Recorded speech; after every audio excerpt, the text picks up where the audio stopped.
Hey everybody, Tyler with Meeple Mountain, bringing you another board game review. This time from our friends at Ludamus Games, who have given us a copy of We're Sinking, which is how I'm going to call the title of this game each and every time we do it.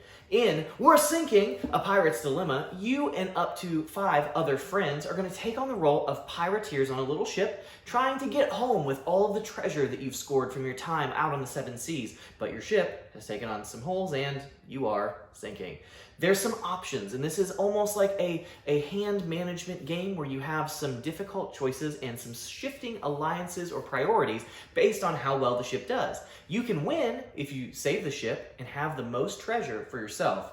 Or if the ship sinks, you win by having the lowest and smallest hand because you're the lightest and easiest to swim away. You can just evacuate ship and get away that way. So you're gonna have to start riding the razor's edge of how much do you help. If your hand's going really well, you probably want to save the ship, but maybe you want to let everybody else sink because they're doing way better than you, and you want to be the saboteur that gets away and lets the boat sink. There's some really interesting choices in this action selection game for 3 to 6 players, so let's jump into the table and learn We're Sinking!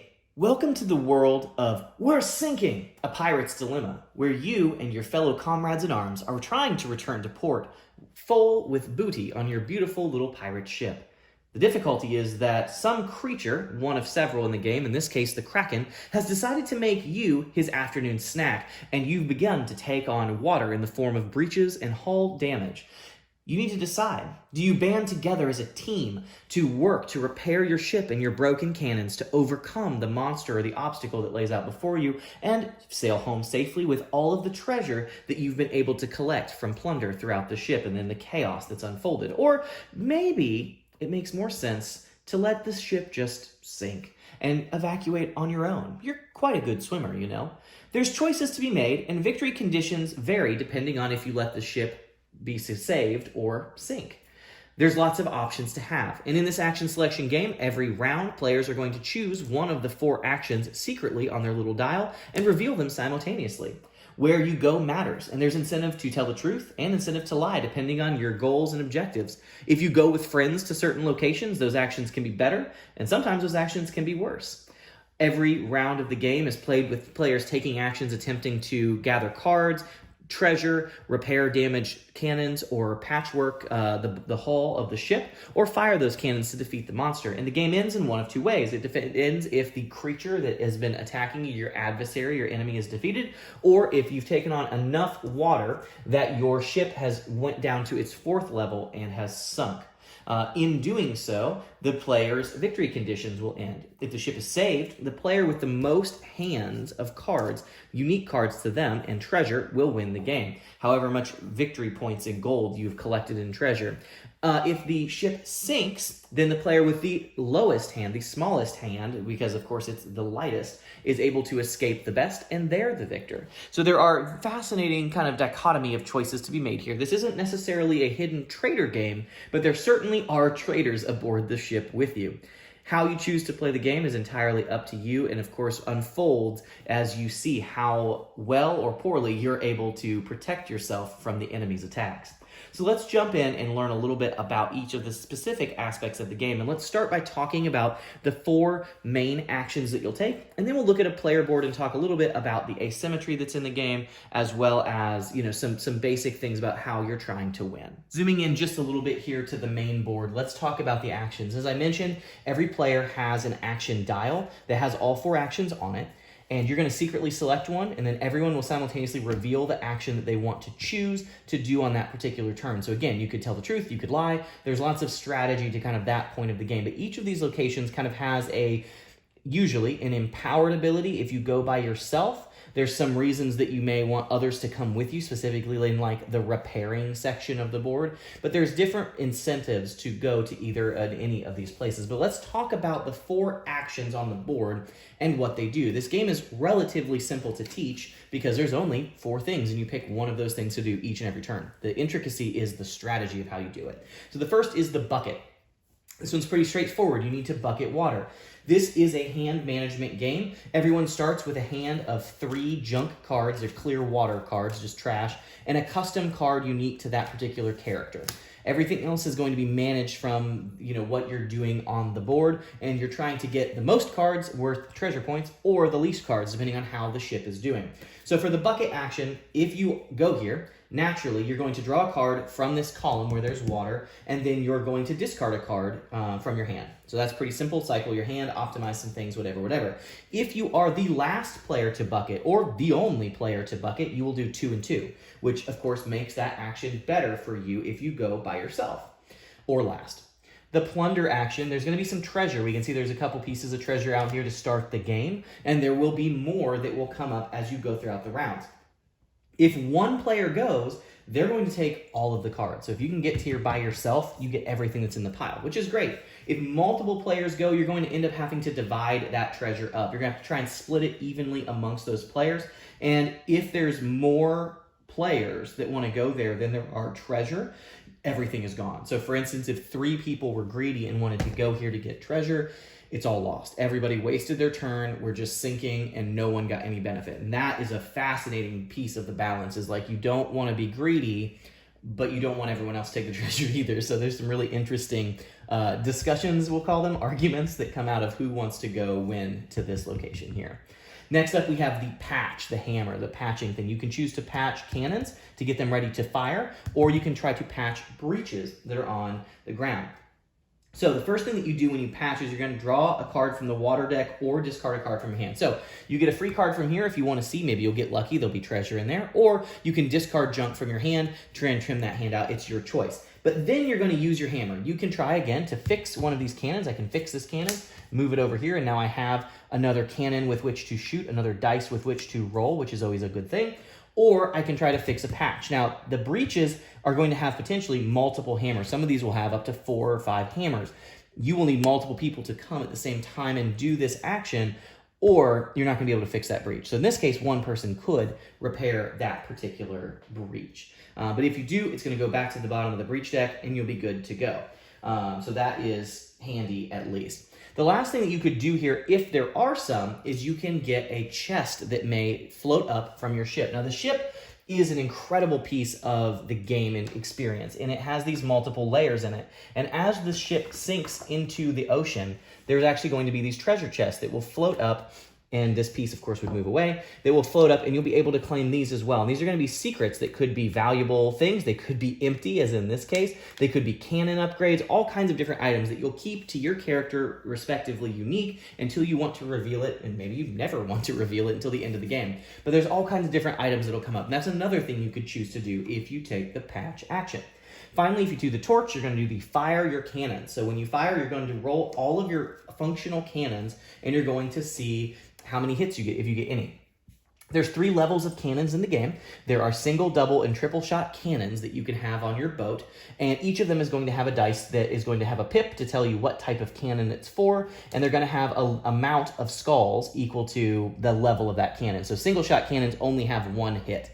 The doubles have more, the triples have the most. So it's actually relatively hard to get a lot of hits quickly in this game. So you're going to roll these dice, and of course I'm going to miss, but you're going to see if you get damage. If you get damage, you will move the damage track up on whatever enemy that you are facing in the game. I've referenced that before, but just to kind of add some context there are 4 enemies in the base game that you can face off against. Each that gets a little more challenging, a little more intricate or difficult as you go. We're starting just showcasing the basic enemy, the most notorious enemy of all ships, the Kraken. He has a health bar on the bottom, and he starts with a certain amount of basic attack die and specialty die that when they roll certain faces do certain things for him. As he gets more damage, he's going to add additional attack die until ultimately he's rolling a 6 die at the end of every round to hurt us. He is a mean man. So that is kind of how you'll work. If you ever get the damage to the defeated section, the game ends, and then the ship would still be alive. You would score an in-game condition. So let's talk about those in-game conditions just one more time to make sure it's clear, now that you have an idea of the actions. There's 2 in-game conditions. If the ship is still standing and the enemy is defeated, whoever has the most treasure cards like this that are worth points, point value like this of 5 points, whoever's the most points, the biggest hand, they're going to win the game. So that's how you win if the ship survives. You want to have the most points. Even if you have the least cards, but you have the most points. It's just treasure, how much gold did I get for myself. If the ship has sunk and the enemy is not defeated, you are trying to basically swim home. So all this weight is going to weigh you down. So you want the lowest hand.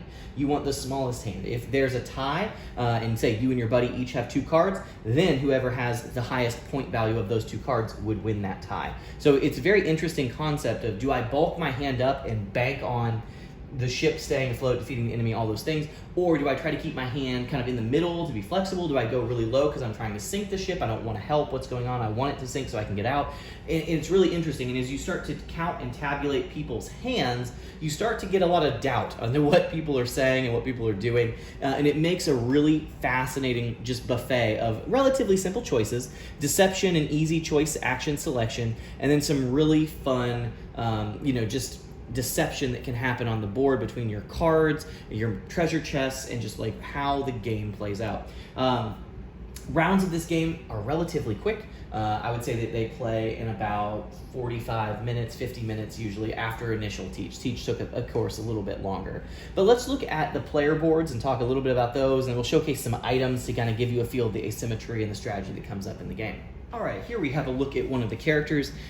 This is Honest Pete. Every character functions the same, with the exception of they start the game with their particular unique item in their hand. They're gonna have 3 basic clear water cards, and then some kind of an item that usually is going to allow you some kind of trickery or maneuver. For the most part, they're just going to be things that allow you to change your action kind of randomly, or do some kind of sneaky thing for deception. These items here on the right are just some items that you can find as treasure throughout the clear water deck or in the plunder deck. You can see that some of them have gold coin value, point value for the end game. They have different abilities that may let you reveal or resolve. Some of them may just be junk. Some of them may be treasure chests that are kind of sets that you can try to collect. This tells you how many there are in the game and how many points that particular item is worth, so you can kind of count those as well. Every character also has, of course, their handy-dandy action selection wheel, where you will choose your action, let's keep it secret, and then reveal it.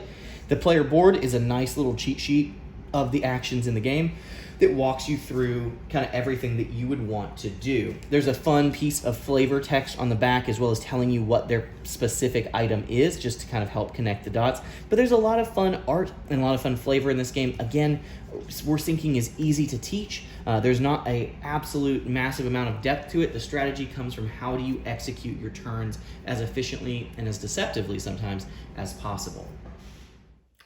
And that, in a nutshell, is everything that you need to know to jump in and have a really good time with War Sinking. I know I missed one in the video, but it's close enough. What did I think about it? This game checks so many boxes for me. I was so excited when I got to review this. I had my eye on it for a while and was super pumped to get a chance to get a review copy. So thank you guys, Ludamus, for giving us this. Everything about this game is like a 10 for me. I really love the production. Just from the time I opened the box, everything is in game trays. It's organized. It looks nice. It pops well. The components are great. I mean, look at this guy. He's so fun. I can't wait to get him painted. I love that he has a good table presence, but also is functional in the sense that when he sinks, he holds your treasure chest pieces and he puts this tension on the board as you literally see your ship descending into the depths and you have these treasure chests kind of bubbling up. It's just a very fun element to a relatively simple game. It's easy to teach, but there's a lot of difficulty to master, right? There's a lot of strategy that can be developed and built out there, and I love games like that. I really love chunky, meaty games. I mean, John Company, Hegemony, still probably my favorite games, Twilight, that stuff like that. But I love games like this where you can teach for 10 minutes and you can get into the fun and have a blast with the game. And that's what War Sinking is all about. Speaking of rules and that kind of thing, the rule book is incredible. It's got a nice QR code in the back. It's very well laid out. It was clear to me what was going on. It has good illustrations and examples of things, good grammar, good English. There wasn't a lot of fuzzy wording, which happens on a lot of rule books, right? It has one section I really loved that it said essential concepts. And I think that's so great. So good job to you guys, Ludamus.